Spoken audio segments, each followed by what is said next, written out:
जय श्री कृष्ण। भगवद गीता सप्तम अध्याय अथः सप्तमोऽध्याय ज्ञान विज्ञान योग। गीता के हर अध्याय में कुछ ऐसी बात है जो हमें हमारे जीवन का मतलब समझाती है।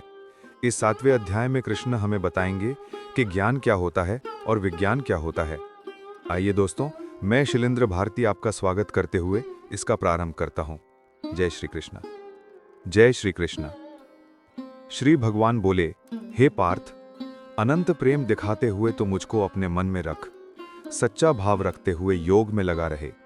अब मैं तुझको विभूति, बल, ऐश्वर्य आदि गुणों से युक्त ते अपने ही आत्मरूप के बारे में बताऊंगे, ताकि तू मेरे बारे में कोई संचय ना रखे। दोस्तों, कृष्ण अर्जुन को वो सब कुछ बताना चाहते हैं जिससे अर्जुन कृष्ण पर कभी संचय ना करे। आप सोचेंगे कि भगवान अपने भक्त को अपनी ही महिमा के बारे में क्यों बताना चाहते हैं? क्योंकि भगवान अपने भक्त का भला चाहते हैं। उसे वो हर चीज बताएंगे जिससे उनका भक्त अपने जीवन में सफल हो सके, जिससे उनका भगवान अपने जीवन में सफल हो सके। कृष्ण अर्जुन को तत्व ज्ञान देंगे। इस तत्व ज्ञान में जो भी विज्ञान है उसे भी कृष्ण अर्जुन को बताएंगे। ये तत्व ज्ञान आखिर है क्या? ये वो ज्ञान है जिसको जानने के बाद संसार में फिर और भी कुछ जानने योग्य शेष नहीं रह जाता। परम तत्व परमात्मा की जानकारी को ही ज्ञान कहते हैं। यही सबसे बड़ा ज्ञान होता है। इसीलिए कृष्ण अर्जुन को अपने बारे में बताएंगे और इसीलिए ये जानने के बाद अर्जुन के मन में किसी भी तरह की शंका नहीं रह जाएगी। एकदम सही बात है दोस्तों। भगवान के बारे में जानने के बाद और कुछ जानने को बचता कहाँ है? कितने ही लोग दुनिया में पूजा पाठ करते हैं, परंतु हजारों मनुष्यों में कोई विरला ही होता है जो मुझे प्राप्त करने के लिए यत्न करता है। और उन यत्न करने वाले योगियों में कोई एक मेरे परायण होके मुझको तत्व से अर्थात यथार्थ रूप से जानता है। हजारों में एक मुझे पाने की कोशिश करता है और उन सब में से भी कोई एक ही तत्व यानी के असली रूप में मुझको जान पाता है। दोस्तों, कृष्ण को आप देवकी पुत्र, बंसी बजैया, कंस हरता या सारथी के रूप में ही ना देखें। असल में कृष्ण क्या है यही वो अर्जुन को बता रहे हैं। कृष्ण सबसे पहले अपनी स्वयं की प्रकृति के बारे में बता रहे हैं।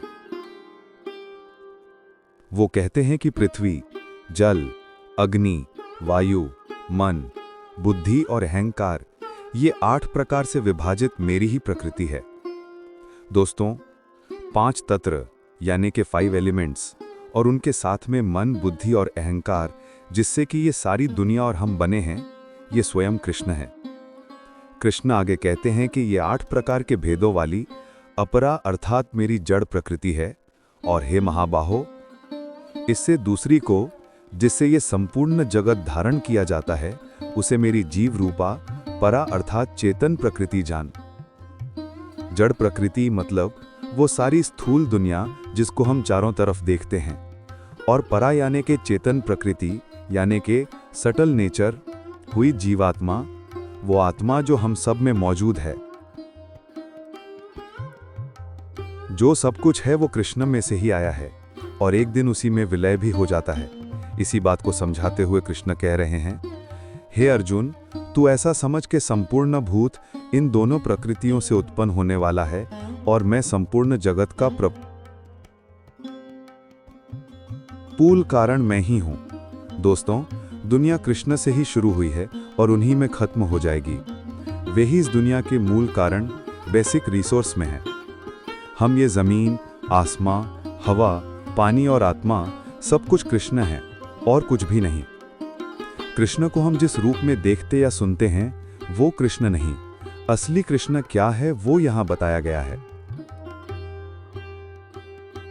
कृष्ण ने अर्जुन से कहा था कि योग में लग के मन में सिर्फ कृष्ण होना चाहिए, तभी योग साधना पूरी होगी।